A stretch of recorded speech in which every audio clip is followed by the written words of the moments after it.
Oh, my bad, bro. Go No, ahead. you get go. You get. We are officially live right now. I just want to let y'all know.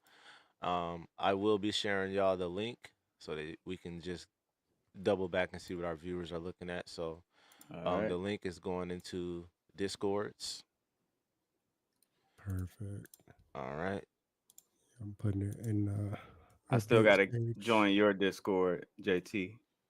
Yep. Yeah, like before we jump off, I'll send you the Sharing link. y'all the link All right, so cool. that we can just double back. All right. Let's cut that off. All right. Bet. All right. So we are live. Yes.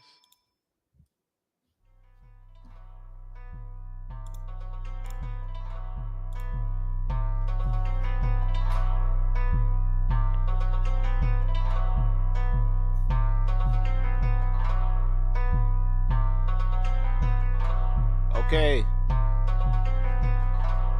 What's going on, everybody? We are officially live. We are here at the D.N.ATA podcast, episode 5. Today we have a guest with us, JT COREXREPLAY. He has his own channel, podcast. Go ahead, COREXREPLAY, with your intro. Let everybody know who you are, where they can find you, and what we're going to talk about today. Yeah, what's up, everybody? My name is JT from JT's Core Crystal. You can find me, of course, on that YouTube channel and in Discord as well. If you need help finding a link to the Discord, let me know and I can set you up.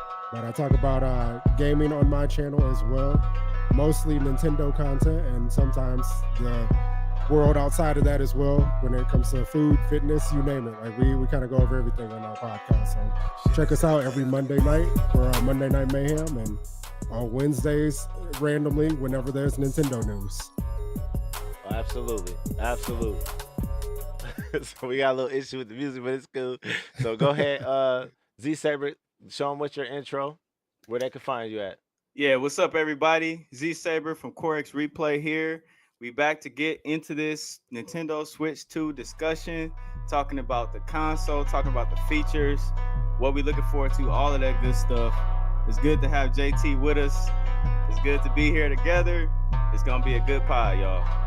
Absolutely. So here on the D.N.ATA podcast, we get down to the data, the analytics of technology. We talk about it. There has been so much going on with the Nintendo Switch, pricing, everything. We're going to talk about it.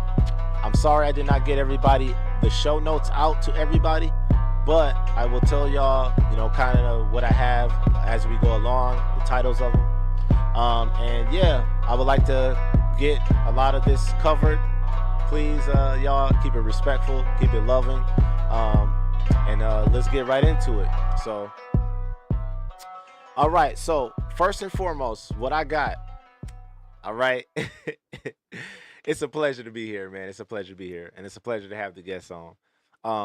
Absolutely. I love being here. I'm excited. Absolutely. Yeah. So, I want to really get to know a little bit about COREXREPLAY. So, where do you really find yourself right now in the landscape of gaming?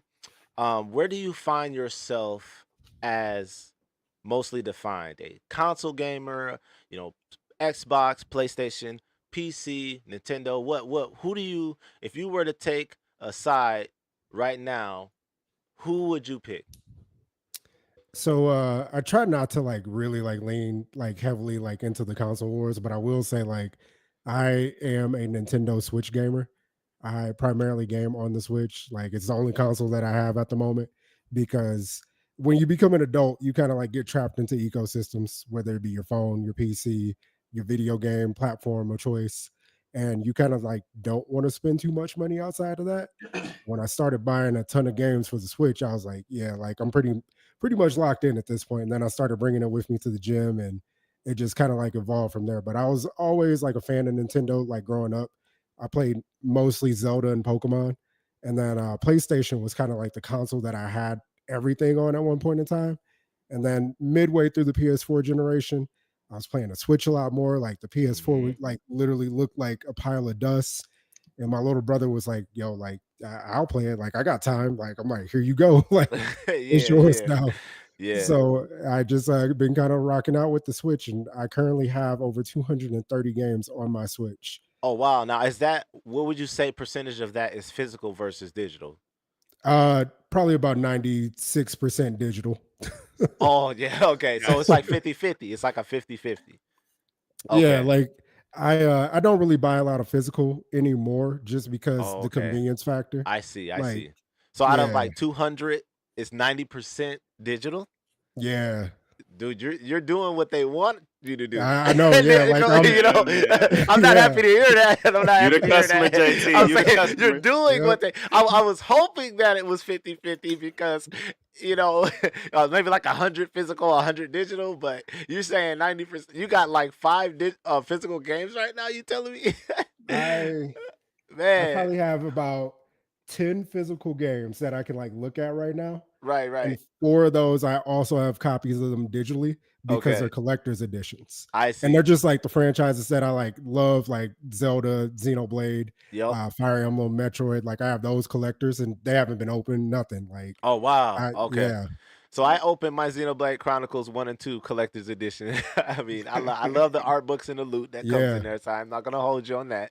But yeah, so that's good to know, bro. It's good to know that information. So Z Saber, let everybody know, like where, like who are you? You know what? You know they know me at the D.N.ATA podcast. I am the PC gaming Steam Deck, Legion Go, desktop PCs, laptops, all that.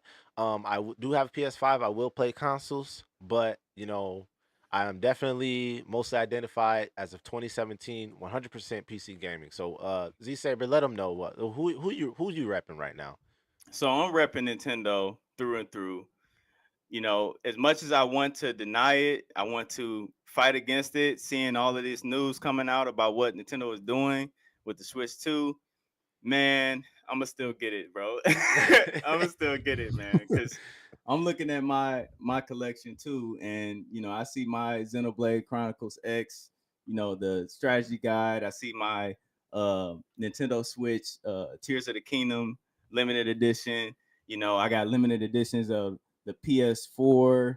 I got all the minis that you can name. I got most of my I would say first 3 or 4 years of the Switch, they're all physical, Okay. and there's some digital in there, sprinkled in there, but yeah, I try to get physical as much as I can, but man, I got a little bit of everything, but it's predominantly Nintendo. That's what gets my blood pumping whenever I see Zelda, whenever I see Metroid, Mario, Xenoblade, Fire Emblem, all of that stuff. So, yeah. man, Like it's Right.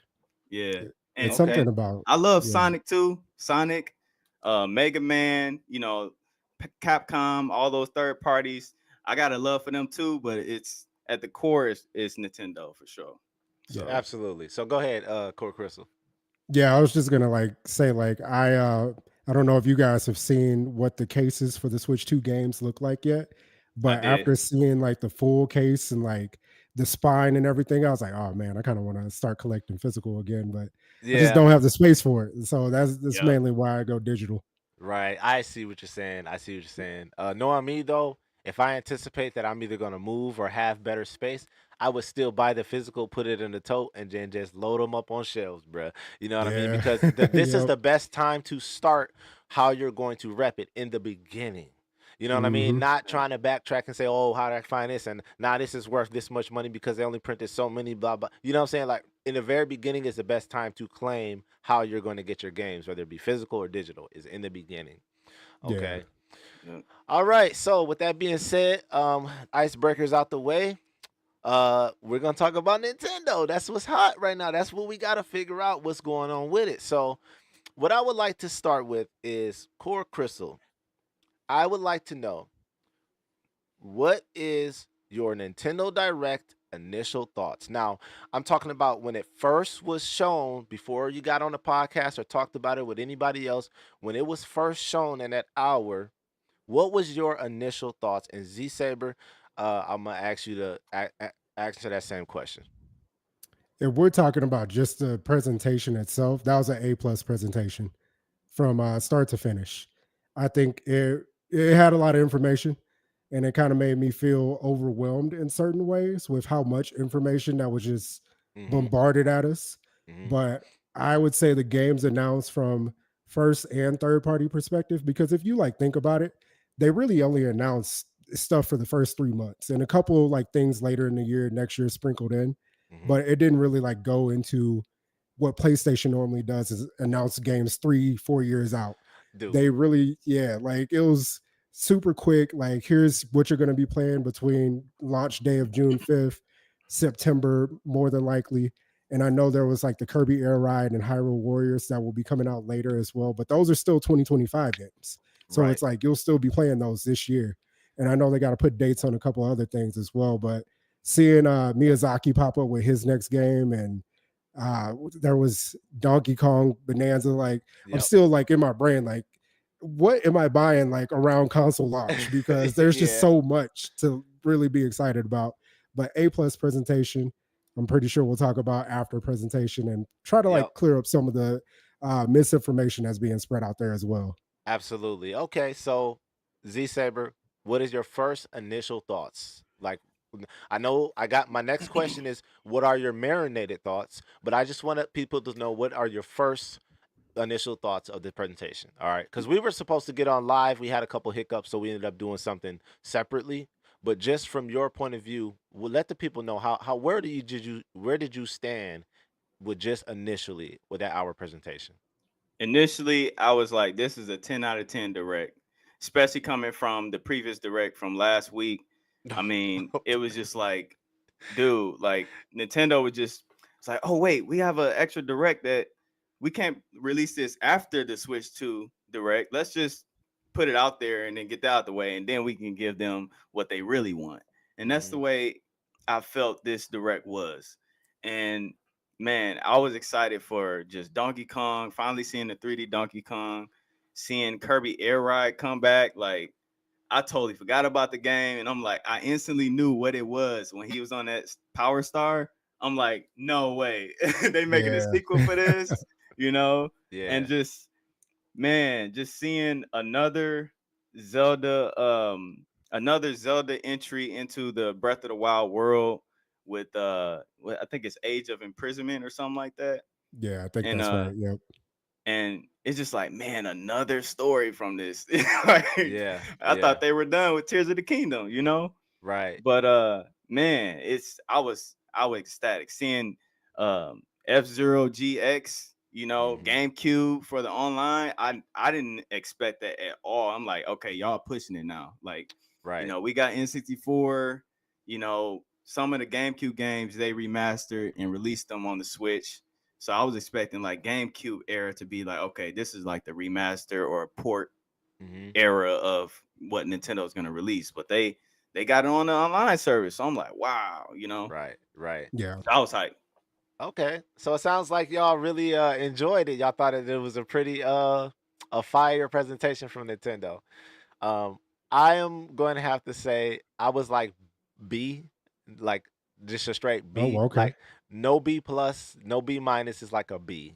Okay, Yeah. because where I am from a PC gamer standpoint, it's not a lot that I'm interested in Nintendo just because their games just I have nostalgia for them, but not like how a true Nintendo fan has. Okay. Yeah. Yeah. I can Um, understand that. yep. And so I would say it was just like a B.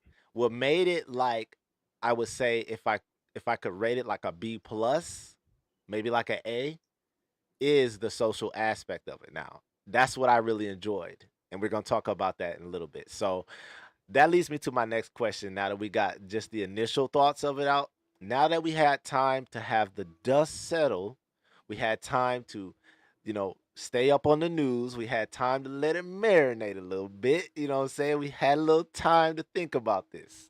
What are your marinated thoughts, Core Crystal? I'm still like presentation wise.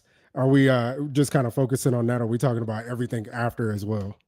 I would say, yeah, because the next one is full direct recap with something that I want to mention about Mario Kart. So yeah, we can go Yeah. into that. We can go into that full direct Okay. recap and put it in. What are your marinated thoughts now that we got actually have time to think about it and talk? Yeah. So marinated thoughts, I was kind of expecting that price point. I was honestly expecting base to be 499. And then I was expecting, if they did do a bundle, I actually wasn't expecting a bundle, but if they did, to maybe push that to like 569 or as close as like 600. I Mhm. didn't think they wanted to touch like a 600 price point, but I was totally expecting at least like a 499, and I was like kind of like budgeting in my brain before the direct, like, yo, this thing's going to be at least 500 bucks. Yes. Like, have five like ready, if push comes to shove, and kind of like take it from that. Marinated thoughts around like the entire like thing, like right now, I'm still day one, like I'm going to purchase this console. I Okay. do think the messaging, they are kind of like my friend Teddy put out on his video, Mhm. that they're getting exposed. Like, they don't have clear messaging, and that's a big problem for them. And I Yes. think they could have did a better job of, like, I think everything just kind of like happened too quick for them to really like get concise messaging out. But I do think they should have put out a statement, if not a day or like 2 days later, saying, yo, this is what it is, these are the facts, this is how it's going to be. But I do think the tariff situation kind of impacted that a little bit, Mhm. and now they're probably fighting for an exemption, because truly, I don't think they want to raise the price at all. I think Mhm. they're seeing all the backlash right now, and I think they are kind of going back to the drawing board, seeing what they can do to lower some of the prices before they have to raise the price. This is Nintendo we're talking about. They don't want to be that console manufacturer that comes in at a higher price point, because that's Mhm. not what they're known for. And Mhm. they know that. They actually put out a statement 2 weeks before the direct saying, we know our customers want lower prices. So we're going to try to achieve that. And I do think at one point in time they were thinking 399. From my understanding, they didn't have a price ironed out for the console until about a week before the direct. And they were like, Oh, that says a lot. yeah. And it's kind of like the same, like, because Sony and Xbox did the same thing when PS5 and Xbox Series came out. It was about a month before those consoles were released where they actually gave the price tag. And it's like these manufacturers right now are really fighting against kind of the system that's been put in place for them to like really come out and say, like, yo, we can come out with a lower price point, when they really can't. So I think that's kind of like impacting them in a way, but I do think they're probably fighting for an exemption to Mhm. see if they can get one. But if they don't, be prepared to maybe see 499 and 449. That's what I'm going to say about that. That's what I'm putting in my brain. But as far as like the games are like really what's going to push the thing. I do think it's going to sell out still. I do think Mhm. long term, and this is me probably like putting the cart before the horse. I do think this is another 100 million like seller console. I don't Mhm. think 155 million is probably like in the reach right now, at least. Mhm. But at least 100 million people will probably still show up. But I think this is gonna like really kind of set the stage for where we're at as far as video games as a whole. Mhm. They like companies were waiting for an $80 price tag on a video game, and Nintendo being the John Cena out of all this right now, Yeah. like with the The heel people's turn, champ, bro. yeah, He the yeah, people's like champ. they For had to do the real. heel turn. Like, it Right, just had to right. come out, and they had to say, "Yo, like Mario Kart, like we believe the value of this game is $80." And we're kind of like seeing like a return of like gaming in the '90s in a way, because Mhm. if you think about it, a lot of like premier titles back then, like Final Fantasy VII, Mhm. Mario 64, like even stuff on the Super Nintendo and Sega Genesis had Mhm. weird price tags all over the board. Man, yeah. Yeah, And that's very I true. yeah, I think we're gonna see a lot more than that. And I think by the time like we get to Grand Theft Auto 6, 80 to $100 for that. I talked to a guy today. He said Grand Theft Auto 6 is going to be $100 minimum right out the gate. Just Yeah, that, and this is the number one selling game in the world right now. So it's like they can do it. They know hmm they can. And that's It's like before the special editions, the thank you before the limited editions. microtransactions, the Yep. online. They're gonna yeah. charge that out the gate, man. And Right. here's my pushback on kind of like the pricing scheme a little bit, Mhm. because yeah, I know people have this perceived like image in their like mind that video games should come out at this like standard price across the board. Mhm. But video games are also art. And as an artist, like you do want to like try to get as much money as possible if you believe you created a great product. It's Yeah. why Apple every year raises the price of the iPhone by $100. Mhm. It's why you can go to like an art But museum and can buy I something stop you like though that. real quick though? I don't lose your thought, but I have to say this because you mentioned Apple. But Yeah. Apple realized now they said that we need to start focusing more on the software aspect of things instead of focusing on putting out phones once every year because their Yeah. software is lacking in their AI. You know what I mean? So Yeah. Samsung, their was it Apple Intelligence is not where Google Gemini and Oh, Samsung is definitely right not. now. You know what I mean? And that's Yeah. Definitely because they're not. so focused on putting out a shiny phone that they can't focus on putting out the software, to Yeah. catch up. So I just, you know what I mean, wanted to just put that out there because I got a little thought on that as well. So I hope I Yeah. didn't make you lose your train of thought though. Oh, no, not at all. Like I still got it. I think if an artist does say like, yo, I believe my like piece of art is worth this much money and I can show you reasons why, I think Nintendo has to do a better job when they come out with this price tag of saying these are the reasons why. And I think we'll get that because we do have another presentation coming up on Hmm. April 17th where they're going to detail more of this game. I think if they here's what I fear that they're going to do. They're going to show this game. It's going to look spectacular once again because it already looks amazing. And then they're going to show it with DLC and they're going to say Mm, $29.99 for the DLC. mm, Yeah, I, yeah. if mm. anything, like at this point, just they need to stop what they're doing and say, okay, DLC is free for at least the first year. Like Hmm. I think that would make a lot of people happy if they know, like, Yeah. okay, we get season 1 and 2 maybe for free for at least like Hmm. 12 months. And then if they want to charge more DLC after that, I think the blow will be softened by that point where people can then show up and be like, okay, I feel comfortable paying 20-30 bucks for it. Hmm. But they didn't like the messaging just wasn't there. Like they just showed up with a price tag and said, here you go. And they didn't explain really why. And I think they Hmm. have to do a better job of explaining these things. Right. But Yeah, and that's a good point you made about that Hmm. charging that DLC maybe after the fact or much later on. Because Nintendo, when they drop a game, they want people to be on that game like white on rice right out the gate. mhm, And so Hmm. that gives people incentive to be like, okay, this game dropping, let's get that free stuff right now. Let's get into it. And Right. it prevents them from waiting for a sale, which is what most people do. They just wait. They don't buy it day one. Hmm. yeah, absolutely. Yeah, Right. like at least 60% of the customer base is going to like for video game software, they're going to wait on sales. Yeah. I'm one of these people now where if a high profile game comes out and I'm like, all right, I know it's going to be 40 bucks for Black Friday, I'll just wait. Yep. Yep. Yep, So, something from Ubisoft or something.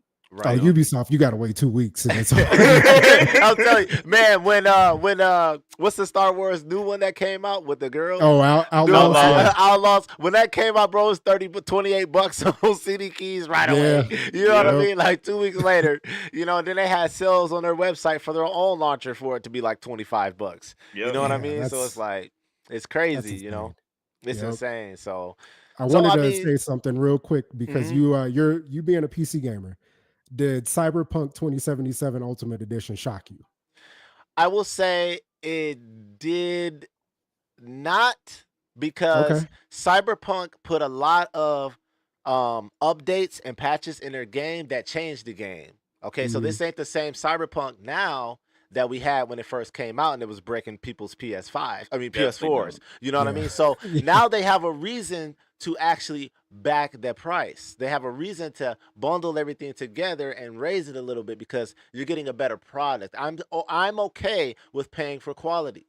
I'm not okay for paying for garbage. Nobody Yeah. is. Okay, Yeah, so you absolutely. you say you come out with a Travis Scott meal at McDonald's, and every time I get it, the fries are cold and the bun is hard, and I'm paying Yeah. extra for this because you have to compensate Travis Scott's name to be on these bags and branding.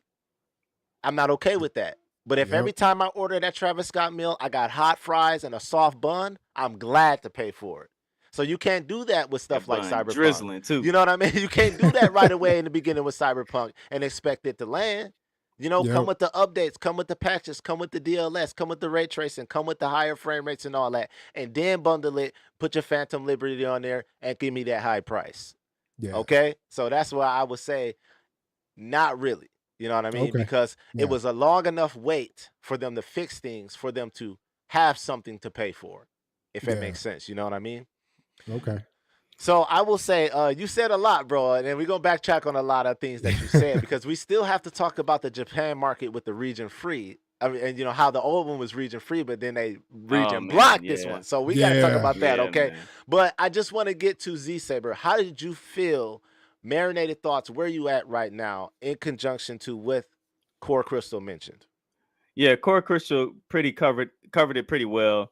One of the things that I noticed is that Nintendo was really trying their hardest to say, yes, it's going to be available on this date. Yes, it's coming out for the Switch 2. Yes, this will be available for you to play.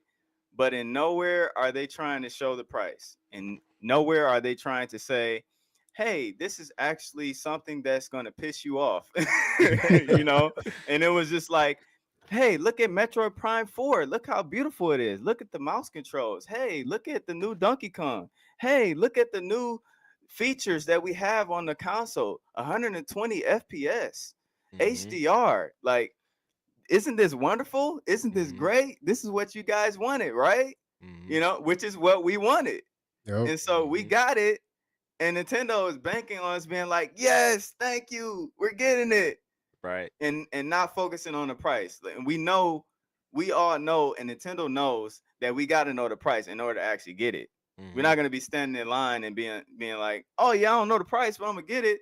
You know, Yeah. we got to know the Right. price before we actually go out and stand in line, you know, waiting in our tents and stuff for the midnight release or whatever, you know. So it's one of those things where they were hiding behind their games and hoping that this was what's gonna push the product forward despite the price. Right. And then Mhm. afterwards, like slip it in on their website, you know, which most people don't go to the website to look to see how much Mario Kart is. Like, we find this out through Twitter, through Discord, and through just a text message. You know, it's like, what? Right. You know, after Right. the fact, while we feeling all good, you know, and it's like, wow, Right. You know Nintendo what? really? Yeah. Right. So you know what? That reminded me of what you said, Z Saber, of a car salesman. It's like, okay, they show you the nice car and Yep. everything, It's and then 100%. you know, and then they put you in it. You like, oh, I'm ready to Now you buy it. committed. Now You, you committed. now Your you heart is in committed. it. Your heart is in it. And then when you call an insurance company, you find out it's $350 a month for full coverage. You like, hold on now. You mean to tell me I gotta pay this for the note and the insurance is this high? Because the Yep. color's red and it's a coupe. You know what I'm saying? And see, that's how they get you. So they figure we just show them all the features and show them the new games and everything. Then we'll slide in the price on the back end. We ain't going to show you on the direct. We're going to show you on the back end. If we show you anything about it on the direct that has anything to do with numbers, it's going to be June the 5th. You're gonna click off. That's the You're only gonna number click you're off. going to get. We're going to show you June the 5th, the release date. We ain't going to show you how Yeah. much it's going to cost June the 5th, but we're going to show you it's June the 5th. You feel me? And I thought it was one thing I want to mention too, all right, is I thought it was funny, and I want to know y'all thoughts. I thought it was funny because this is also in the show notes. Backtracking over the whole thing, we saw this Mario Kart. We saw this Mario Kart when they showed us the trailer of the console, the CGI trailer. We were, oh, this Mario Kart 10X Mario Kart. How do y'all feel that this ain't even Mario Kart 10? It's Mario Kart World. It's no number. Yeah. It's just Mario Kart World. I would never does feel that- good so- not having that so- closure, bro. I'm telling you. So sorry. now that means, does that mean that they're going to sell you a Mario Kart 10 later? Is that what this means? All right. What's your thoughts? What's your thoughts, Corey Chris? I don't think that's what that means, because I think this is going to be the generation game. Because if we go back to, let's say, like the GameCube era, where we got the Super Circuit, I think, on the Game Boy Advance, and then Double Dash on the GameCube, and then they went back to numbers with 7 and 8. So I think they kind of want to get away from the Wii U 3DS era, like as far as like naming conventions go. Also, I wanted to bring this up as well. With Age of Imprisonment coming out for the Switch 2, it's not going to be a Switch 1 game. I do think that we are going to see more from this Zelda and this Link, not necessarily from this Hyrule. So I do think like new Zeldas are probably going to have those same like versions of Link. And I think they kind of want to do that with Mario, Donkey Kong, all their premier characters right now, where they kind of want to like have like, okay, these were established in the Switch era. This is going to continue in the Switch era. Mario Kart 8 wasn't really like a Switch. It was a Switch era game, but it didn't really like have like the Switch like feel like Mario Wonder, Odyssey, things like that do. And I think they kind of like want to like establish like the franchises now, that the kids growing up now are going to grow up with these versions of these characters. Okay, so let me say It's this. it's like a redo of Nintendo as a whole, Right. You know, like Yeah. a reboot. So, yeah, absolutely. So it's almost like, do you think that this sets like the new numerical standard for these games, like Mario Kart World 2, Mario Kart World 3. Instead of it going up in higher number like that, or you could say um, Donkey Kong, whatever, Bonanza. Bonanza Ice World or Yeah, Bonanza, Plaza, or you know or what I'm maybe saying? yeah, exactly. And Yeah, so it's kind of like the new numerical within this generation instead of it going from like the previous one. You know what I'm saying? How do you yeah. feel about that? I think that could happen because I do think when we get the next like 3D Mario game, it's called Mario Odyssey 2. I don't think they venture off like into like a different like naming convention because people know the Mario Odyssey name. Like 35 million people bought that on the Switch. Yeah. You don't want to like it's why the Switch 2 is called the Switch 2 because it's easy to remember and people like know it. So they're gonna be like, okay, that's easy enough. I can jump into it.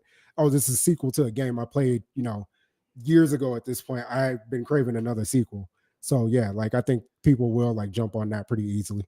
Okay, okay. Z Saber, how you feel? Yeah, What do you have? it's pretty simple to differentiate the two products. If you go into the store, you can see, okay, this is the next one versus being like, Mhm. where is this fall in the timeline, or which one should I play first? Is this the first one, or is this the last one, or and so it cuts the confusion out if you were to use numbers. Right. But when it comes to Mario Kart World, I think it's genius that they're naming it World and not like 9 or 10 or something, Hmm. because that's exactly what the game is. It's an open world. You can free roam. It's hardly any loading screens, between races and stuff like that. So it's the perfect like progression to the Mario Kart formula. And I think Hmm. that was a good move for calling it that, despite me feeling the way I feel about like not getting that closure. Like, okay, all right, so what is Mario Kart Tour? Is that 9 or what? Like, let Yeah. us know, what is that? Right. Well, Right. A mobile internally, game, you know? Exactly. internally they do consider Tour 9. So Okay. I Okay. think it's yeah. I think you could kind of take World and be like, all right, that's Mario Kart 10. Yeah, Right. yeah.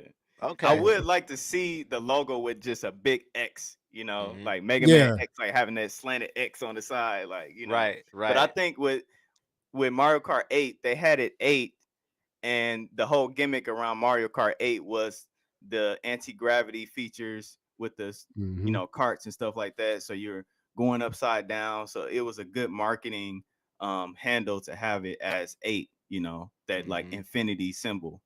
But Yeah. I think for Nintendo to actually use something like an X, they would have to implement that into the actual mechanics or the gimmick of the game in some Yeah. way, Well, you know. and I will add this too, for it to be Mario Kart World.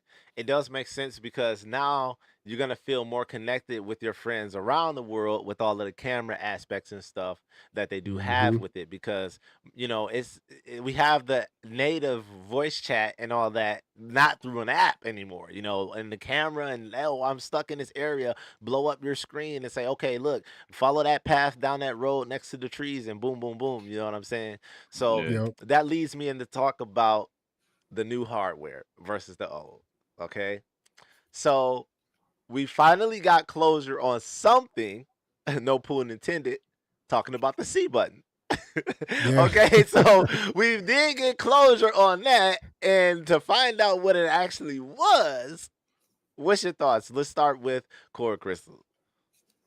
To be honest, I'll probably use it twice and then like never Uh, touch it again. Like if I'm being completely honest, I'll use it day one just to like try it out, and then it might stick for some people, but I use Discord and like I'm not gonna get away from like using Discord. So I'm like, that's cool.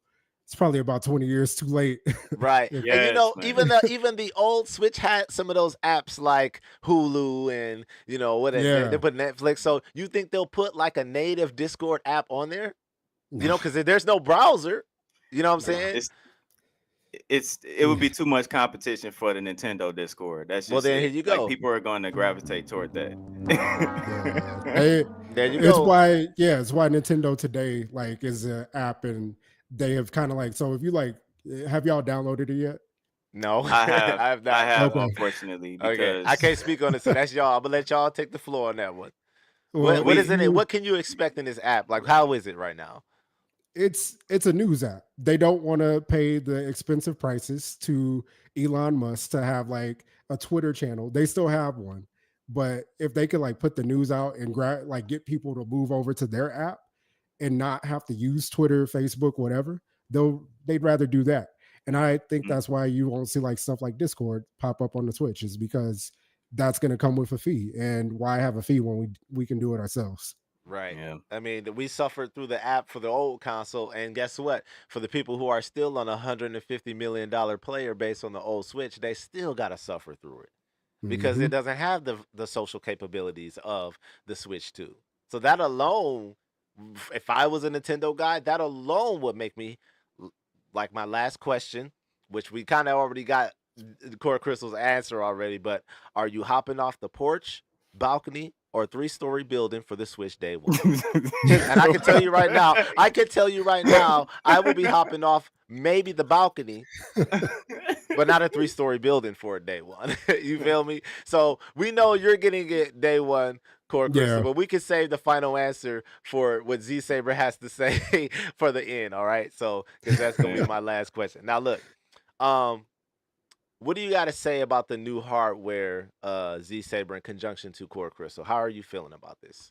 Um, like he said, like we had this decades ago. Like Nintendo is finally trying to come up to the times, and it's like we already used to doing it a certain way. This is automatically out the gate a downgrade. Like, did you Yes. see the pixels on that camera? Like, Bro, like They I mean, they the were very anti-aliasing was moving hey, around, listen, bro. hey, yeah, I give it credit though. I give it credit though. Yeah, It keyed out the background, yeah, you know, yeah, right. it automatically did it. You ain't gotta go into the settings and manually set like, okay, this color you want to key it out.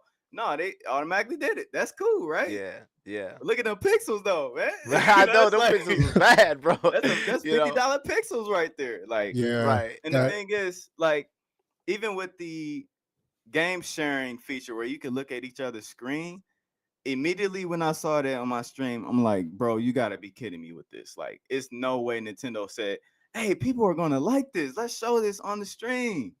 Like, yeah. why would you do that, man? Yeah, It was yeah, horrible. And then when they blew it up full screen to where you could look at somebody's screen, 5 frames per second, like yeah, yeah. The latency you're has to gonna be you better have a barf bag or a bucket next to you watching it or something, man. Like, right, I come on, think that's man. bro. gonna look like be catered towards like a different audience. I think people like us who have been gaming for X amount of like years. Because if you look at the people in the trailer, those people don't play video No, games. they don't do. They drink coffee.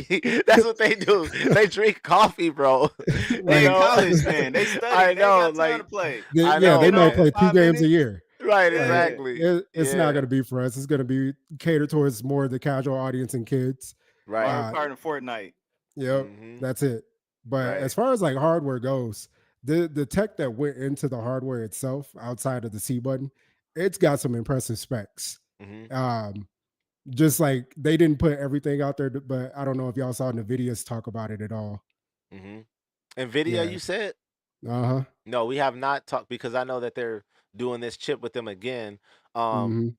have you heard anything about that, Z Saber, or I should he did not. continue to okay, educate us, let us know. So just like based on some like things people have been saying from a lot of these press releases and press events, people are going into like details about what's under the hood in the hardware. It is more powerful than a Series S. So Mm, that can be confidently like said from a lot of people. And DLSS is actually pushing it to be kind of like what people have said is like a baby PS5. really? It's Yeah. that powerful? Yeah, they were Look at expecting it to be on par with PS4, is what I heard. yeah, But it's maybe pushing. PS5, that's even better. That's like a Yeah. PS4 Pro then. That's what that Yeah. Pretty is. much. That's a Yeah. Yep. PS4 PS4 Pro. Pro. Wow. That's Yeah. way more powerful than what I anticipated. So Yeah. Like it's and so we'll see that with future games that are definitely going to be coming out as well. absolutely. So on the hardware segment, well I will let you I want to hear Z Saber what you have to say first, and then I'll talk about what I have to say, and I'm gonna ask y'all some questions more. So Yeah. hardware, where are you at on the hardware, Z Saber? I love the bigger screen. I love the higher frame rates. I love the fact that we can have the option of Metro Prime 4 to go from 60 4K to 120 720. Mm-hmm. Like, man, that's dope. And both modes have HDR. We'll see how Mhm. good the That's HDR what is I really actually want to is. know. Yeah. Um, You can't but give us no Dollar Tree HDR. You know what I'm saying? man, I mean, Yeah. when you look at that comparison, for Mario Kart World, when they showed Mario on the kart and it was the HDR side and the regular side with the HDR off, Mhm. it was like, uh, you- the bloom was a little bit brighter, but Mhm. that's about it.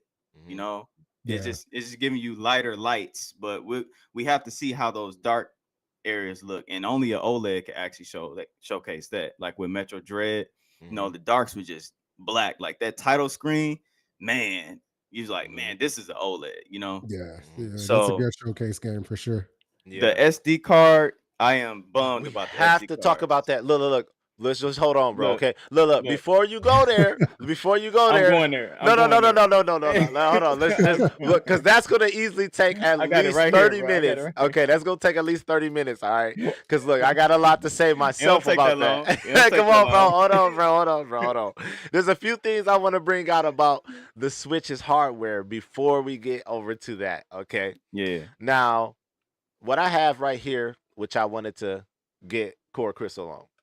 This is a 3D printed, okay, 3D printed model replica of the Switch 2. Okay, my Joy-Con got jacked up right here. But how do you feel, okay, about the Joy-Cons, the magnets, and that little piece right there? How do you feel about that? So I was watching some stuff from like some of the press releases and just seeing what like a lot of like other like YouTubers and just like general like public that went to these things had to say about it. Mm-hmm. Mhm. They said Nintendo employees were saying grab it by the Joy-Con and try to shake it off like as Mm. hard as you can. And apparently those things were not coming apart. Yep. I So need to know that because I can tell you right now, I got the Legion Go right here, and I could shake it, and it's not coming off. And this yeah, weighs significantly more yeah, weight. Look how thick, how much thicker this is Yeah, it's way compared thick. to. yeah. Look at how much thicker that is. Okay, That's some insane thickness. so this is definitely sticking together, but it's not on a magnet, and it's on a, I would say, like a mini rail system. It's not even Yeah, like a full rail. You know what I mean? Mhm. So I would say if they're saying shake it and it's that strong, then is that little piece on the inside? Because this is what I'm worried about right here. This little that piece on the piece, inside. flip Is it it off. going to Yeah, snap? Is that going to snap? Is that going to Mhm. snap before a Joy-Con detaches? Are the I think magnets going to get weaker over time? Yeah, I think we need to get like some hands-on like time with that and like see like some of those people who like test those things Mm-hmm. Mhm. before like a lot of people can say. But according to those press releases, they were like super confident that those rails inside the pins will not break off. And All right. the Joy-Con seem to have Hall effect sticks too, so no drift. Yeah. Yeah. Yeah. That's another thing. That's Okay. So, huge. That's huge. Yeah. all right. So, all right. I'm going to give Z Saber the floor again for the storage. Please take away the floor for the storage before I do. Before Bro, let me I tell you do. something. I don't want to put no names out there. Y'all probably know who I'm talking about. But every Black Friday, every Amazon Day, any sale on the SD cards that that is released, we've been hearing, oh, you better grab your SD cards, your micro SD cards, pop that into the Switch. You got more storage. You know, it was way more expensive year one of the Switch when we were trying to get 256 gigabytes of micro SD. It was $300 and stuff like that. Now it's like only $20. We should grab it up now and this and that. So it was like, okay, I'm gonna grab them up. I'm gonna load up on SD cards, man. I'm ready. Soon as this SD card fill up on my Switch, I'm gonna pop it out, put the new one in, and just label them. I got all that set up. Now the Nintendo's like, oh yeah, you remember all them SD cards you just collected? Yeah, none of them work for the Switch too. Yeah. You gotta get Come on, bro. You gotta get the Come on, bro. Express. Come on, bro. Come on. Express. That deserves a I just double. Yeah. found. I was doing some spring cleaning the other day. I just found two 512 Evos Samsung micro SD cards. And I'm like, yo, this is perfect because the Switch 2 is around the corner. I'm finna pop these boys in ASAP, man. I'm finna put one in my Steam Deck, the other one in the Switch 2. Man, I'm ready. Oh Nintendo said, man, nope. You thought. you sound like me when I I'm bought hot. Sonic Frontiers on the first day. Man, man, that's on I Steam am too for cheap. hot. I am hot Yeah, right now. And the SD cards Express, the cheapest one is like what, 50, $60 And for not a lot of $60. people make 256? them. Not a lot of Yeah, manufacturers are making them. It's only like SanDisk. two vendors Only yep, SanDisk, and bro. and Samsung. That's yep, and it. Luxor I think has one as Oh, well. Lexar, not Samsung, Lexar. Yep. Okay. Yeah, So this is what I Uh, gotta say. You know what? They lost, bro. They lost. Okay? They lost, bro. Let me tell you why. They lost because with the pricing that's happening right now with the console, they lost because with the pricing that's happening right now with the games and what they're doing with the SD cards is the PS Vita all over again. You yeah. gotta yeah, buy proprietary SD cards to play the games on this system that are already in shortage. yep. Hate to see it. Are you kidding me?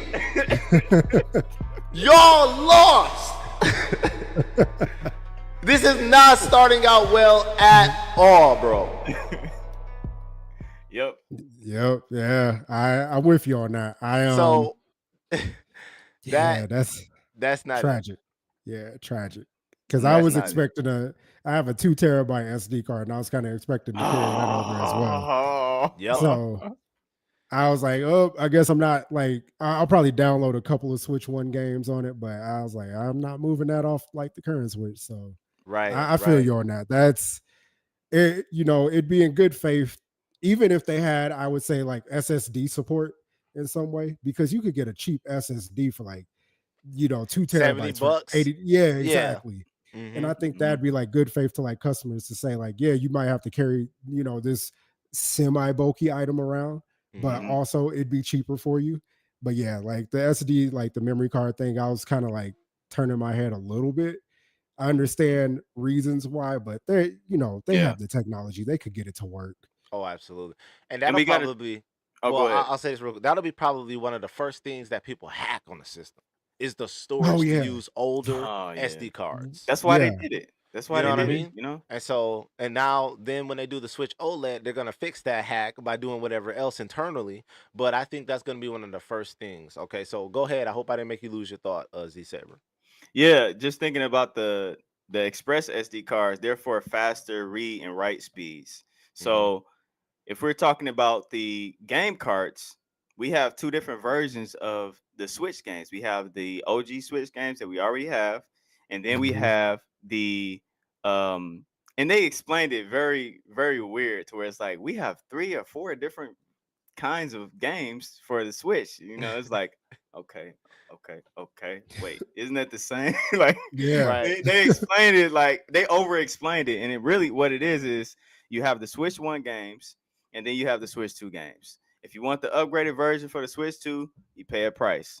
If you Mm-hmm. don't want to pay the price, just buy the Switch 2. Period. Mm-hmm. You know, and it's like the game carts for like say for instance for Metro Prime 4, you have the Switch 1 version and then the Switch 2 version.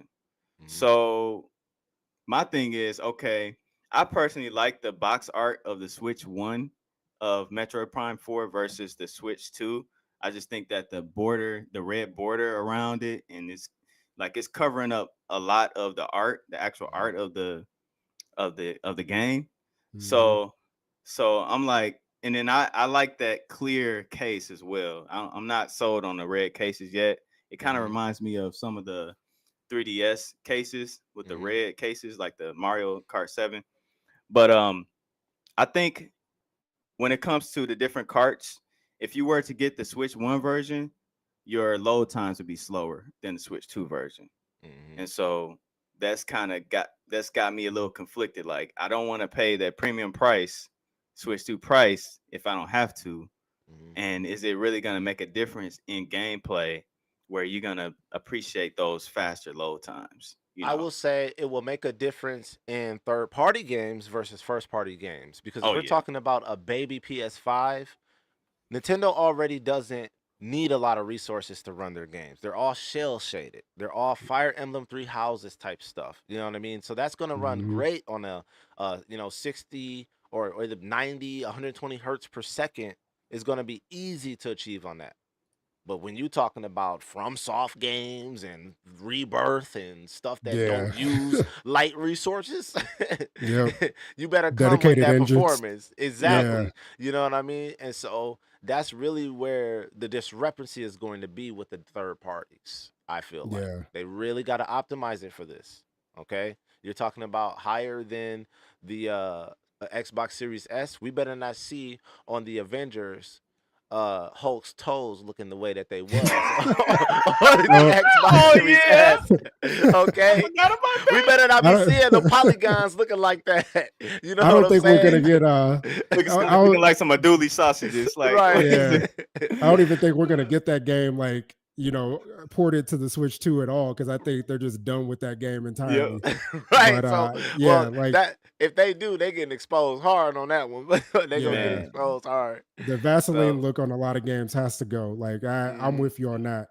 Because even when I had a Series S, I was playing that for a little bit, and there were certain games where I'm like, this looks real fuzzy for like a next like generation game. Like yeah. Yep. I it was just kind of fishy to me. So I ended up returning it because I always do that with Xbox.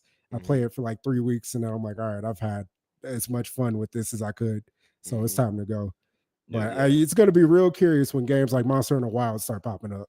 Oh yeah. Yes, yes. And we know like stories is already in that kind of like shell shaded kind of like look. So that's gonna run pretty good, I would Yeah, anticipate. But it's yeah, the stuff that's not on those engines, you know what I mean? yep. So that's gonna be something that I'm really curious to see. So we kind of brushed over it, but I just want to backtrack on it just to make sure we covering all grounds. The pricing in Japan. Why did y'all do that to us? Why did y'all do a locked region console after the predecessor was region free? Just Yeah. like the Vita. I mean, I could buy a Japanese game and play it on my English. I could go into the Japanese eShop, buy the games, and have a whole different library. But Hmm. now I have to actually be, you know, the real Shinazaki in the alternate universe to fully engage in this experience. Please, Core Crystal, please. You just turned yourself into an Izakai with that statement. For real, you know, like, come uh on. so when I like heard that news, I try to like do some digging on what I could like find out about it. And I watched a couple people talk about it. And they think that was kind of like, okay, because there's two models in Japan. There is the region free model as well, that is more expensive. And Mm, then there's a region lock model that is going to be cheaper. And I think they did that because the yen is so weak in Japan right now. mhm, And they need a way to like make the yen stronger. And I think that's going to be the console that people in Japan who can speak, the native language, go out and buy first. mhm. And I think they did the region, free model over there as well. So because tariffs, they were anticipating tariffs like coming afloat. They knew that that model would probably get imported. Like a lot of people would just be like, oh yeah, if it's the same price as the region lock model, I'll just buy that. So I Hmm. think they did those two models to like really like get the yen to be stronger and to reduce the impact of what tariffs could like come into play with. Right. Hmm. Because they already have laws in place for the US to only be able to buy so much of the Japanese or own so much of the Japanese market so that they're not Mhm. owned by, the US or, so it's like they have to do it this way. I didn't know Yeah. that they did have a region free that was more expensive, but it makes sense that they had to do it this way to stabilize the market and keep it Yeah. from Mhm. being crushed or dominated by a whole nother region. You know what I mean? Yeah. So, but Z Saber, what do you have to say in Yeah, conjunction with that? that just goes to show just how fluid things are, really. Because I thought when the Switch came out and it was region free, I'm like, oh wow, Nintendo is actually opening it up to being universal across the board. Like we had the 3DS was divided, the Wii U Yep. was divided, all the other consoles was divided, and now we're actually unified to where we can get these games from other countries.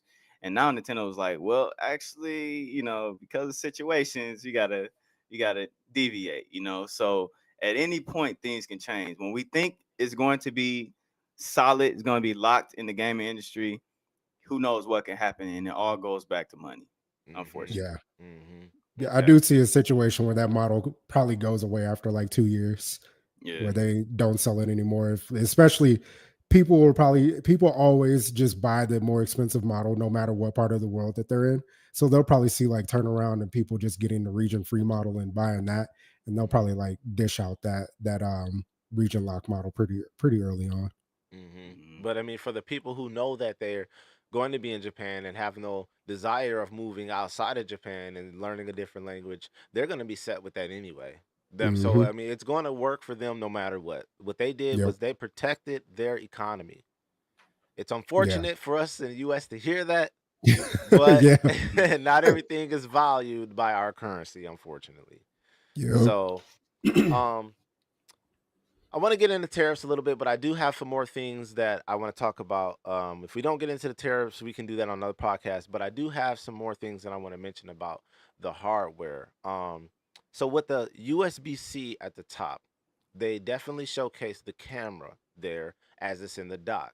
Okay, but we know that we got a couple of glimpses based upon the tree houses of the actual software of the Switch. Looks just like the previous generation, which, to be honest, they're pretty much doing the play it safe. Let's not change things and let people be like, well, now my game's over here and I don't know, and oh, and the virtual game card there, and I don't know, and you know they want to play it Hmm. safe, so they're gonna keep it pretty stale, which is fine. Okay, if it's not broken, don't fix it.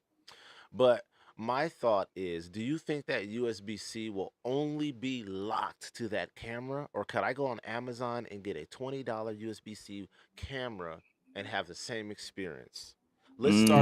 start with okay, let's start with Core because it sounds like you got something you got to say real quick. Okay. Mm. Yeah, so they confirmed that you can use any USB-C Okay, camera good, already. good. Yeah. All right. They confirmed it. Okay, good. All right. Bet, because that would have been whack Thank you, tag. Nintendo. That would have been Yeah. whack tag. That would have been whack tag. So Yeah, between if y'all they two, I know y'all yep. had the answer. So Yeah, if Yeah. they pulled a full Apple and said you got to buy this $50 camera, mhm. like I'm not buying that camera. I'm sorry. Well, Like Yeah. Yeah. and it is putting them with the times because Xbox got the camera and PlayStation has the camera, and it's going to Yep. run mhm. you $70, and you can't use any other camera with that console unless it is the PlayStation branded one. You know what Mm-hmm. I mean? Yeah. So, Mm-hmm. now as a side note, they didn't mention if it had Bluetooth or not. So, you know, so you know, I'm a little worried about that. You know what I mean? It But was Yeah. clearly connected. It was clearly plugged in. for sure, So for sure. So, Yeah. Yep. bare minimum $50, bro. right. So, is there anything about the Joy Cons that y'all want to speak on about the mouse features or anything? Is there anything on that that y'all want to speak on? Because we also did get a Pro controller that also has more triggers underneath it. So, Z Saber, Yeah. why don't I start with you on this one? What do you have to say about these infamous mouse controls that they are too late on? Thanks to the Legion Go. Oh, you think they Okay, too late? they Okay. are too late You think they because too late? the All right. Legion Go beat them to the punch. And if you didn't see my video, please like, comment, and subscribe. So Okay. Z Saber, please let the people know where are we right now with these mouse. Well, the biggest question I had about the mouse, and I was gonna make a video on this, is where exactly are you supposed to use this thing? Most people, when they game, they're playing on their couch, they're playing in an area in handheld mode most of the time. I think, didn't Nintendo release a survey or a stat talking about different ways that people play their Switches, and most people played them either it was docked or in handheld, and it was like tabletop was like the least popular um, orientation for play. So it's one of those things where you don't usually have a platform in front of you playing on the Switch, at least for me. So I'm thinking, how is this gonna work? And I was watching the live treehouse where they were showing the mouse controls with that. I think it was Drag and Drive, the The wheelchair wheelchair basketball. simulator. Yeah, Yeah, yeah. yeah, and yeah. and they were encouraged to use the Joy Cons on their thighs, which which is why I got this on my hat here. Like, cause I'm like, is Nintendo gonna release mouse pads or something like that? Are we gonna get something to? Cause if we just have the Joy Cons just on any surface, it's not gonna flow well. Like if you playing competitively, you're done. Yeah. So the other night I was just playing around with the Joy-Con, just having it on my thighs and just trying to simulate just aiming and you know all this other stuff.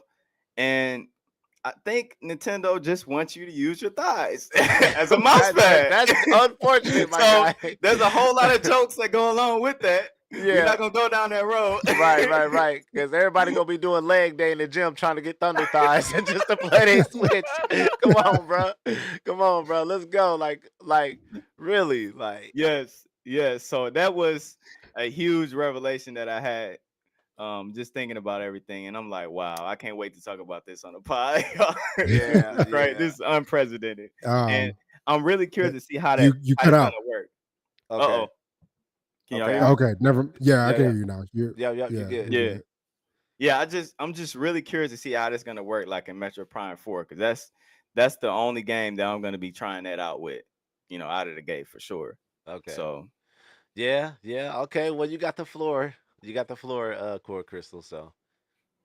It was funny that you had mentioned, are they going to release mouse pads? Because they kind of already did. When if you pre-order Xenoblade Chronicles X, I forget from what retailer, they gave you a mouse pad like for are free. you serious? Yeah, yeah. So they I feel like they kind of like had this in motion for a little bit. And no pun intended on that.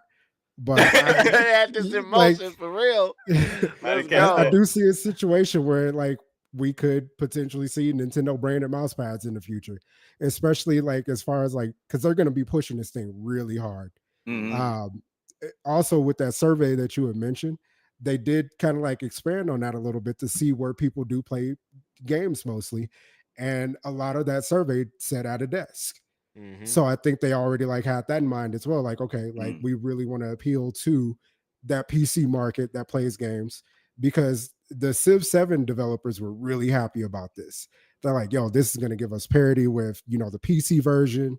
Now you can have like the same functionality with the Switch 2 version.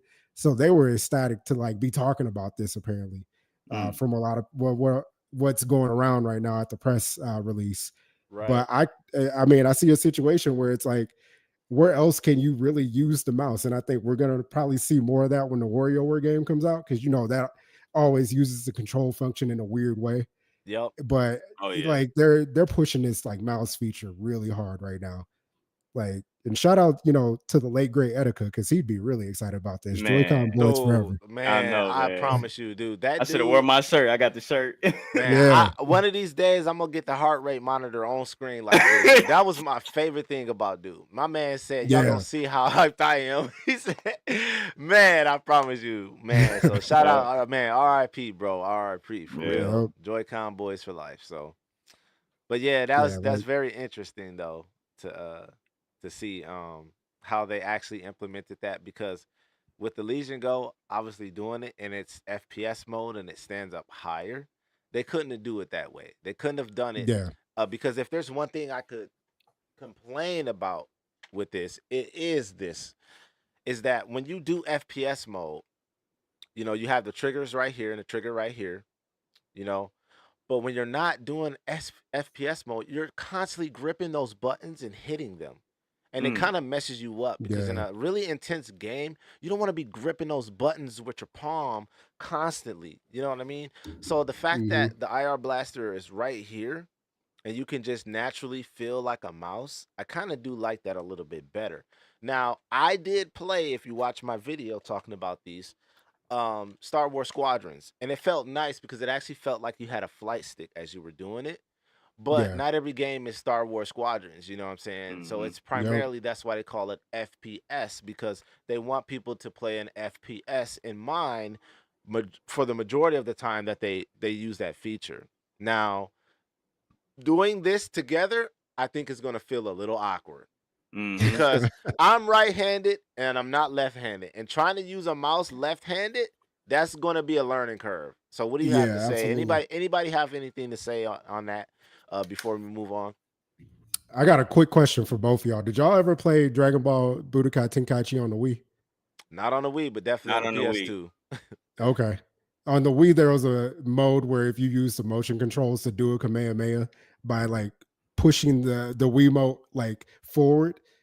Uh I do know Dragon Ball Sparking Zero is going to be coming out eventually on the Switch too, and I Mhm. can see a situation where mouse controls are used in the same way. Oh wow, that definitely sounds believable. That Yeah. definitely sounds believable. Man. Wow. Yeah, because they're gonna try to use, like, we were already expecting the Nintendo gimmick, like the 3DS and the 3D screen, and we were already expecting that. And Hmm. I mean, I think the next jump into technology would have to be something PC related. So that's why they chose to do the mouse. And so that people have the choice to have gyro or mouse controls, because there will be PC games from third party developers that will come out on this device that they could still feel like they're on PC with by using that feature. You know what I mean? Yeah. So Mhm. I feel like it was a good choice, but it was also the only choice I feel like that they could have went with the Nintendo gimmick. You know what I Mhm. mean? Yeah, absolutely. So, yep. Yeah. Graphics will only get you so far this day and age. People just kind of like they've seen the limiting returns on what graphics can do at this point. And they're just like, all right, what's the gimmick? Like, Mhm. tell me what Mhm. I'm doing. Yeah, Absolutely. and we got plenty games to attest to that. Most cell shaded games like Beautiful Joe, you got Okami, you got Wind Waker. Those games are like timeless, and they came out Hmm. years ago, and still looks good. Because of the Yeah. art style.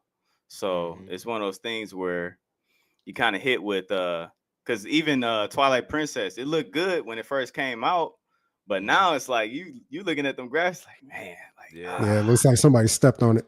yeah. Yeah, literally. Yeah, yeah. Yeah. So if That's you don't have a funny. gimmick to go along with it, it's kind of like, yeah. Mhm. Wow, interesting. Okay. So the next thing that I wanted to bring up, we kind of touched on it a little bit, but we didn't, fully engage in it, and that is the price of gaming in 2025. Okay. So we can add a little bit of knowledge that we want about tariffs. Obviously, this is a political channel, but unfortunately, it's involved in what we love and know, and that's gaming and technology, especially me with D.N.ATA. But the future of the price of gaming, what is y'all take on a more deeper level? Because we kind of hinted towards it in the beginning of matched price games being 80, 90 across the board. Um, this is the part in the show that I really wanted to kind of go deeper into it. My initial thoughts of it, if I could start, is this: they messed us up. They messed us up. Um, I'll shout out Yeah. RGT85 because he did say that the state of gaming right now, which is something that I do agree with, is experiencing what is known as a soft crash. And the true crash is going to be when everybody hops on the bandwagon of Nintendo's charging 80, 90, $100. I'm going to charge $90 for Final Fantasy 17. I'm going to charge $100 for Gears of War 6. I'm Hmm. going to charge $120 for God of War or whatever next first party, Last of Us 3. Come Yeah. on, come on. If What that what what, comes. what right. So what do you have to say? Let's start with Z Saber. Yeah, it's very unfortunate, man.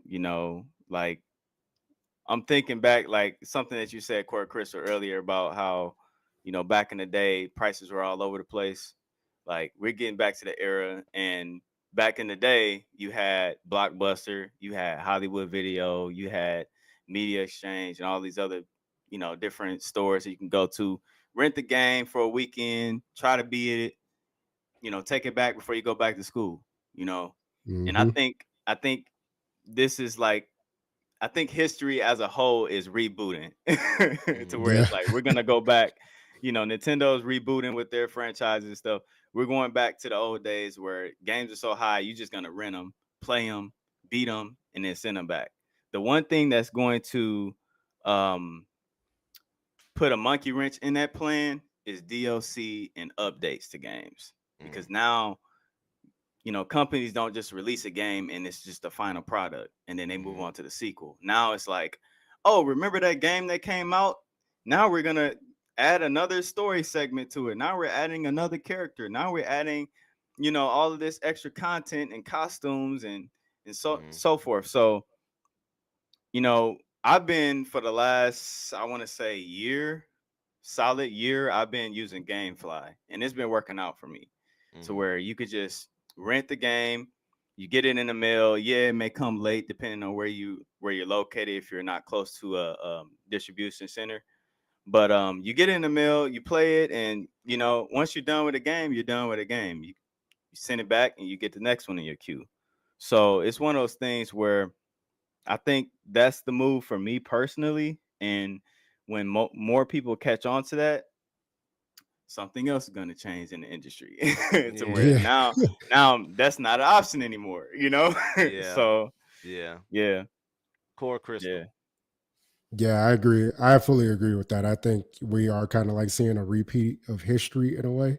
And I do think they are, I don't think every company can get away with charging 60, 70 for their games, which is why we're seeing some indie games come out at like 50 and 40. And then even some third party developers. I don't think Sega can get away with selling a Sonic game right now for $70 because they've built up so much bad faith up yep. until maybe Shadow Generations where they can't, come out the gate and say, okay, the next Sonic game is going to be $70, $80. I Mm-hmm. think only certain studios can kind of get away with that. I think Nintendo is kind of like setting the bar really high right now for a lot of these like studios because in the background, a lot of developers are really happy about this. Mm-hmm. Consumers Mm-hmm. are not. Like Yeah. we're Yeah. not happy about it because we want to still, there's people out there that want to own this media and they Mm-hmm. want to go out and they want to purchase and feel good about their purchase Mm-hmm. and not feel I'm being nickel and dime. Like, why aren't you Right. telling me what I need to know? Why this game is, $80, $90 at this point, things like that. Right. And I do think it's a namesake thing. Like Mm-hmm. it's a premium, console, a premium franchise. Mm-hmm. We're going to nickel and dime you because of the name attached to it. I remember when I used to work in retail and I had to sell somebody a copy of Mario Kart 8. And the customer looked at me and she goes, oh, they, really are, saying, hey, what's the saying? The doors are like really shiny on this product compared to like the other ones because this one's 60 and another game she had noticed was like 30 or $40. And I'm Mm-hmm. like, quality, like that's pretty much like what you're asking for at that point. But I understand like why can I look, across the way and see this game's $30 and this Mm-hmm. game that I like have to buy for my kid is 60. So Mm-hmm. things like that. I think a lot of people won't really understand that messaging up front, but they like really have to like be strong in their faith and say, yeah, this is why we're charging this much. This is what you're getting, and Mm-hmm. make people feel comfortable about that. It's like what you said about the Travis Scott burger earlier. Mm-hmm. The quality should be way better. Like this should be a Mm-hmm. gourmet meal compared to me just getting something off the $2 menu. Mm-hmm. And like that messaging is just not there right now. And I feel like they really picked the wrong time. Mm-hmm. And it's not their fault. Like nobody was going to anticipate the whole tariff situation. I think they kind Mm-hmm. of like they had this date locked in since January, and Trump, mentioning his name, kept changing his mind on the dates that he wanted to enact on this, Mm-hmm. and it just happened to fall on this day, and it was just the wrong time for everything. Yeah, and Man. they already, not to cut you off, but they were already committed to this date, April the Yeah. 2nd. They could not go back. They couldn't switch it. They couldn't. They were committed, so they Hmm. had to show something. Just like how after several something years they come out with Metroid Prime 4, and Yeah. I still Yeah. wish they had Exactly. waited. You know what I mean? So I don't want Yep. to make you lose your thought. And then we got something in the chat that I want to mention. So go ahead. Okay. Yeah, so I mean that's pretty much like all I got as far as like that goes. I think the pricing and the timing of everything just happened at the wrong time for video games in general and kind of like the state of the world because immediately after all this went down it's just like we are now seeing global crisis across the board for the prices of everything. Mm-hmm. Like I went into the grocery store a couple days ago and one of the brands that I normally buy for one of my health food items, some of my vitamins, it's Mm-hmm. $14.99. The week that I bought it, I went back because I always just look to see like what's over there. It was $19.99, and that's without the Mm-hmm. sale price. So it's like Man. this stuff Mm-hmm. went up $5 in a week because of anticipation, which is insane. And I think video games are going to get hit really hard for this. And Mhm. it's just because like the people in charge don't understand that this stuff cannot be manufactured in the United States. That's No, just absolutely. reality. No, absolutely. So and here's so I gotta say this in the chat. So shout out to Mel. She said consumers are going to have to decide not to pay 80 or 90. Plus for games, companies will lower their prices once they will see that consumers are not paying that price. Hmm. Now, I could say that I could say that comfortably for Xbox, maybe PlayStation, but I can't say that for Nintendo. Well, I mean, what are y'all thoughts? I mean, honestly, because let me present this to you. All right, I'm gonna present that, and I want to see how y'all defend this. Okay, from a Nintendo standpoint, okay, it's gonna cost me $450 or $499 to get this console. Okay, then to get two games, I have to come into the store with $200. Two Yeah, bands, bro. two, that's two, insane. I ain't doing it. two. You know what I'm saying? Two. So now I've positioned this Nintendo Switch as a, if I want to buy the console and I want to buy two games, as a $600 to $700 machine. Okay. Now let me add this to that. Okay. Now, if I want to go and get a PC pre-built, okay, that I can upgrade. Maybe not go with a 4090, but I can upgrade to a point. Okay.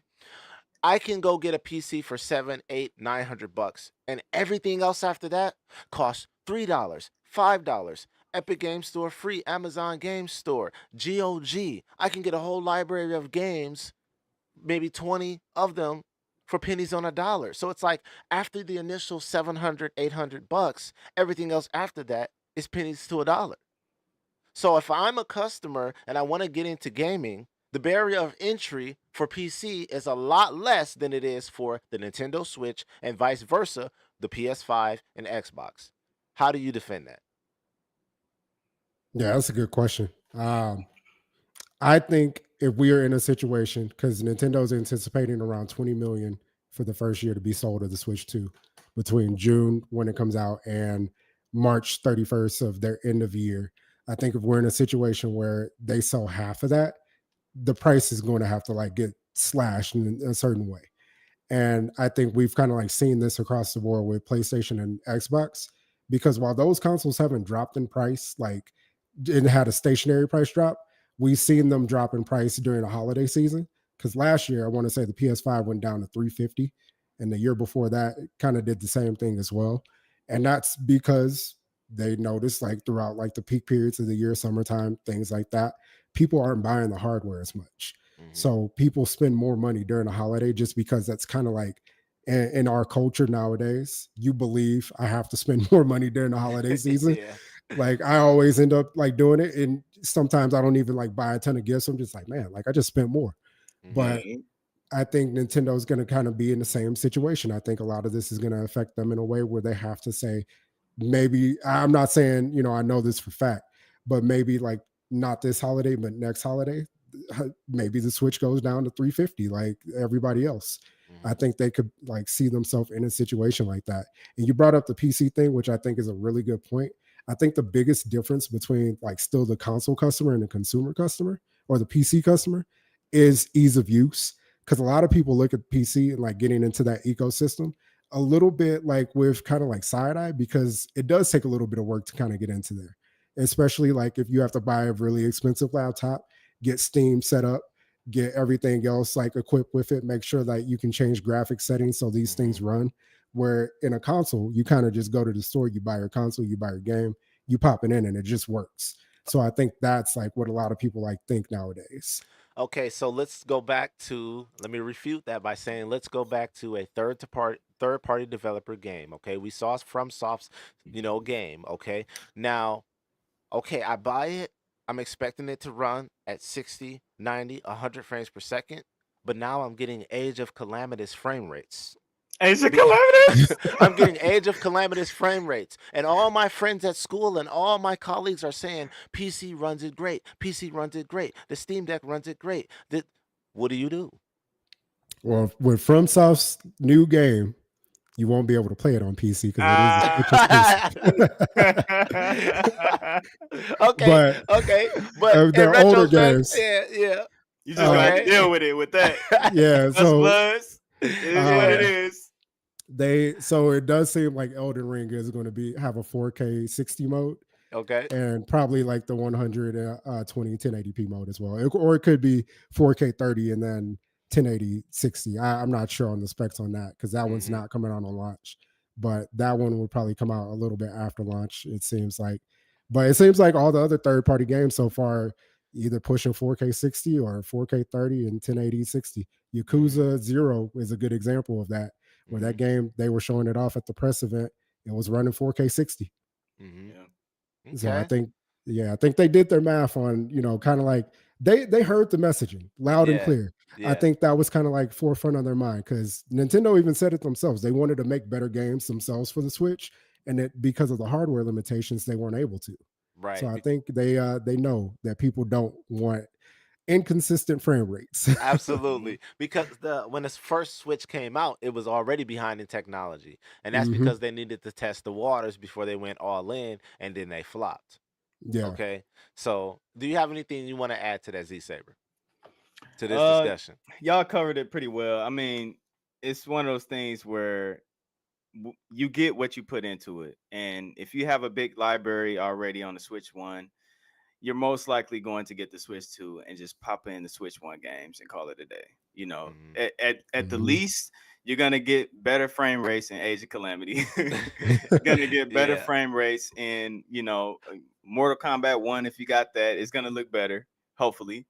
hmm So out of the gate, you're getting hopefully an upgrade in performance, just hmm from the base games. If you got PC, you already have a Steam account, you already have games, you have a somewhat of a library. Once you get that PC and you download the drivers, you do all the things you need to do, you're ready for the games. And it's easy to stay in that ecosystem that way. So the same with Xbox gamers, PlayStation gamers with the achievements and the trophies and all of that. Whatever you're at, you're most likely going to stay there, and it's going to be harder to deviate into something new. So it just hmm all depends on where your money is. Can you afford dropping that cash out of the gate, getting the PS5 Pro, getting the Switch 2? hmm Okay, you're going to go that route. If you don't have the cash and you want to start off with a budget PC, you set up Steam, you get your library going, you go to cdkeys.com, get a cheap game for like $5. hmm Okay, you off and running. Then you got hmm Fortnite on the side, you got Apex Legends, all these free to play games. And that's the other thing I wanted to mention too about the free to play games. I think companies are going to be pushing that more and more with free to play games and microtransactions to help them to float, because if these games are 80, 90 plus, just most people aren't going to. If you really want that game, you're going to get it, hmm but Yeah. most people aren't like hardcore fans of everything. It's at least one game out of a direct, a state of play, or whatever that's going to resonate with you, but the hmm rest of them you're like, okay, that's cool. Yeah. That means you're not going to get it. Yeah, I and I actually, have to. I kind of disagree with that actually. Okay, Oh, okay. hold your thought. Hold your thought, because this is what I have to say. Because I'm a PC gamer and I'm not as attached to Nintendo's IPs, most of the games that I did see that I wanted to play, which was Daemon X Machina, Titanic Scion, is coming on PC anyway. Yeah. So that almost, if that was a exclusive, that would have almost got me like Astral Chain. That would have almost got me to hop off the balcony for that game. I would have been like, okay, I gotta play this day one. You know what I mean? Because we Yeah. know games like Stellar Blade is coming out with a PC release. I wasn't waiting on that. I got that for the PS5 right away. Final Fantasy 16 was the reason why I got my PS5. Guess what? It's out on PC and it's probably running better. I wasn't waiting on that. But Yeah. the stuff that I want to play, it's already coming out multi-platform. You know what I mean? So it has to Hmm. be literally Astral Chain 2 before it gets me to hop off of any platform for this. So before I go too far, you had a disagreement, Core Crystal. Let's hear it. Yeah, so you brought up like the free to play games. I think black hole games are kind of the reason why we're seeing such a big like X on the industry right now is because think of Concord. Concord came out, Mm, nobody bought that game. Maybe like 100 people, I would say, like actually like went out and bought that game. It was very low numbers for that game, and they were expecting it to do 2 to 3 million out the gate, and they had to pull it 2 weeks out, just because nobody was playing it, and that they weren't going to see like a good like return on investment for a game like that. So I think black hole games like Fortnite, Apex Legends, Warzone, those are here to stay. Your Genshin Impacts, things like that. I don't see a situation where a lot more like developers say we need to turn to that. And if they do, they're kind of already like creating a sinking ship. Like Sony's already canceled 12 games, and those games were Mm-hmm. all live service. I Mm-hmm. think they have two that are actually going to come out, but mm, because they had like a 14 game initiative, and we'll see Marathon here pretty soon. But everything else, like they've already like flipped the bill on it. That Spider-Man multi platform or multi-service game, live Mm-hmm. service game now is going to come out, canceled. Last of Us canceled, and these are IPs that would have sold a lot. Yeah. yeah. So it's just like we probably won't see a lot of these games for a Mm-hmm. long time. I hope. I hope you're right, man. I hope you're right. Nobody wants to fight that battle. Like I think that ship has sailed, and those games can live on their own. Though they got their audience, and they're not going to be able to pull people into that type of game anymore, because they'll be like, oh, I could just go back to Fortnite. Mm-hmm. Mm-hmm. So Yeah. Yeah. Wow. Yeah, man, that's crazy. This is Yeah. a great discussion, y'all. This is a Yep. very great discussion. Very good point. So I'm at the tail end of the show notes, so I just kind of wanted to open it up just for the last few minutes for future predictions. And I'm gonna start it off by saying this, okay? Um, I like to hear everybody's third party support because we have way more directs coming for the remainder of the year. But before we hear our thoughts on that, I want to talk about um the with the tariffs, we got the delay on the pre-orders. With the mhm. release of June the 5th, when do you guys predict as a introductory, because I want y'all to integrate things that you want to see happen within the next couple of months with the console as well. But we're gonna start out. When do you predict that the pre-orders are actually going to go live now that they've been delayed? Let's start Mm. with you want to go first, Core Crystal, or you want to I go was first, gonna Z? I was gonna ask Z Saber if he wanted to go on this one. Yeah, Okay, yeah, yeah. go ahead. No idea. No idea. Because the thing is they set themselves up to market the Switch 2 from the direct to the release. You got 2 months. So they Hmm. don't have a lot of time to set up the pre-orders and all of that if they're going to delay it now. So they got to do it sooner rather than later. And I'm hearing rumors about it being delayed to, next week or a week from now or something like that. Maybe I heard wrong, but they need to do it sooner rather than later in order to get the stock, to meet demand, to work out logistics, all of that stuff, you know. Hmm. So Hmm. that's what I think. Core Crystal. Yeah, I'm kind of with you. Like I have no idea when they're gonna open up pre-orders again. They do open up pre-orders for their website if you registered your interest on May 8th, Yep. where they're sending out emails saying, "Yo, you got 72 hours or whatever to go purchase." Hmm. So I could see maybe they hold off until May 8th for everybody else as well. I Mm. think they're gonna pull an Apple and May 8th, and then the console's out in less than 30 days. So Yeah. And the price, do you think it's gonna go up? You're gonna think it's change or stay the same? I would hope in good faith they everybody's got this drop the price movement. Hmm. I think that's very unrealistic right now. So Hmm. I hope in good faith they've seen that, because everybody spammed it on their socials and their live streams. Hmm. They see it and they're like, okay, we can't drop the price. Like Hmm. we Hmm. can't raise the price either. So I think the price stays the same. Okay, and I would have to say I agree with that. It has to stay the same because if they if they if they tamper with the price, then what's going to happen is the games are guaranteed to be $80 across the board or higher, no matter what. There will We're not gonna be pay for it either fluctuations. way. We're going to pay Yeah. for it. It's just like how Steam is able to sell the Steam Deck for 279 refurbished. 279. The LCD Steam Deck 399. because Yeah. they're getting the money on the back end. Okay, Yep. so they're gonna offset it. They're gonna make us feel like, I got it, $3.99. But did you get any games? Yeah. Exactly. You know what I mean? So if they tamper with the price, just be prepared to pay to play. That's it. Yep. Any other thoughts that you want to add to it between the two of you? No, that's It's well said. Yeah, and as far as pre-orders go, just be on the lookout. Like check Wario 64. Yeah, It's going absolutely. to it's going to sell out either way. It Shout will out to sell Wario. out, and maybe Nintendo might work something out on their end and make the demand, like push the demand with like scarcity. There's also a strategy that they could use to Mhm. kind of make it seem like oh, everybody buying the Switch, I gotta get one now, you know. Hmm. So that FOMO, they're gonna really lean into that, you know, with all the backlash and the chat just drop the price. You know, I couldn't believe that, dog. Like all Yeah. That was both insane. days, that was Yeah. crazy, man. And they Yeah. totally ignored it. Everybody ignored it. So Yeah. Yeah. Mhm. yeah, I mean, we'll see. I'm really curious myself as to what's gonna happen. Yeah. All right. So, any future predictions anybody want to mention or what they hope to see within the next, I would say, after release date months? Any future directs you think that might be taking place? Third party support.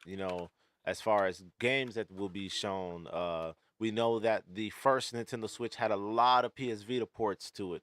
Are we going to see that again with the Switch 2? I mean, what are we thinking right now? What are we thinking? And I'll let whoever want to hop on in this one hop on it. I got a wild prediction for both of y'all. I think you'll see more PlayStation games pop up.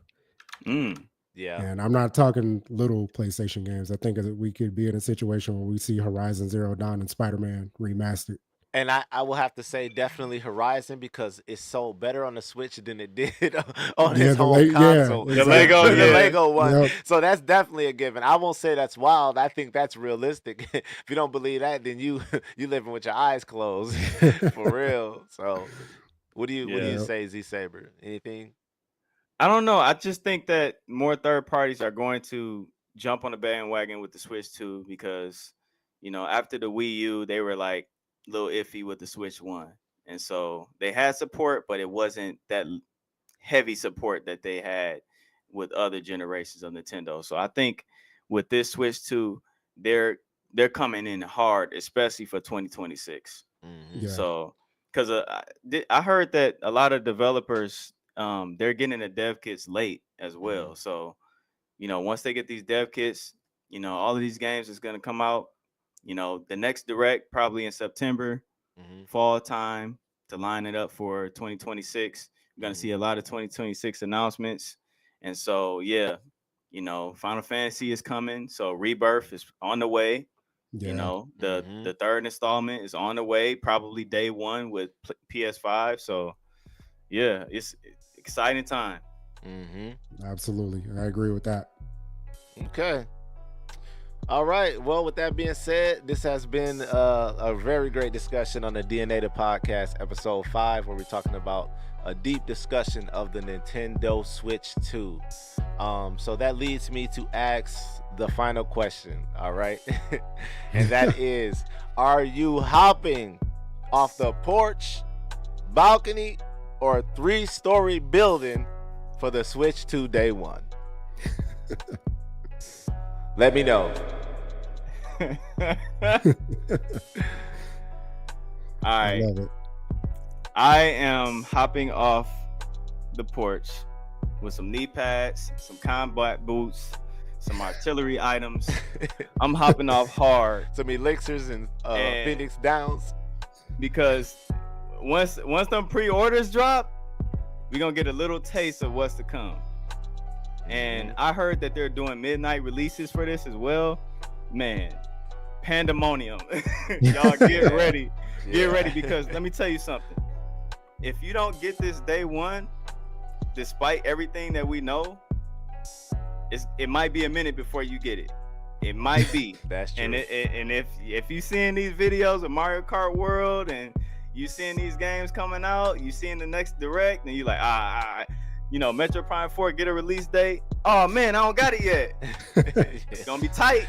Yeah. It's gonna be tight. So it's one of those things where it's like, I'm not dealing with eBay. I'm not dealing with Amazon. I'm not dealing with scalpers. The scalpers are going to get scalped, and they're going to continue to scalp. And I'm not trying to get scalped. So I'm trying to be ahead of the game if I can, because at the end of the day, I still want to play these games. So Yeah. we got time to save up. Right. Get the tariff checks saved. Yeah. Core Crystal? Yeah, as a basketball player, I'm definitely hopping at least like 12 feet. So right, you'll casually see me at the store the next day. I'm not showing up for the midnight launch. I'm Casually at this point. Yeah, so I'll be there late. Like I'll catch everybody else's midnight videos like after I wake up the next day. Yep. So, all right. Yeah, I'm definitely there. But I'm a Nintendo fan. Like I got to show up. I can't get a Zelda experience anywhere else, and that's my favorite video game franchise of all time. So it's like I'll be there day one. Absolutely. Well and said. that's coming soon. Yeah. Well said. All right, y'all. Well, it has been a great discussion. This is the D.N.ATA podcast, episode 5, and we're just gonna go ahead and get some of those outros done. We'll start with Z Saber, and then we'll go ahead with Core Crystal, and then we'll keep it moving. So Z Saber, where can they find you at? They can find me at youtube.com/CoreXReplay. We just did a podcast. I did a live stream of the Nintendo Direct, the Switch 2 Direct. We talked about some of the things, my reaction, the Metro Prime 4 reaction. That's up. I'm also currently making more videos talking about the mouse controls. So that's coming up. So tune into the channel and we're going to get it in. All right. Core Crystal, tell the people where they can find you at.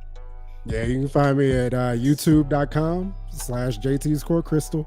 I'm there every Monday, and I got a couple of videos coming out later this week as well about some games that I've been playing, and just come check out the channel. Like I have fun on the channel. Like you guys will like it. All right. Shinizaki here, back again with another D.N.ATA podcast. We will catch y'all again. Hopefully, we'll see some good news in the news with the console. Everything continue to be on the up and up. And we ask y'all to please like, comment, and subscribe. Make sure you follow our fellow content creators as well. Core Crystal on this channel, as well as Z Saber. We are going to call this one a done deal, and we will catch y'all on the next one. All right.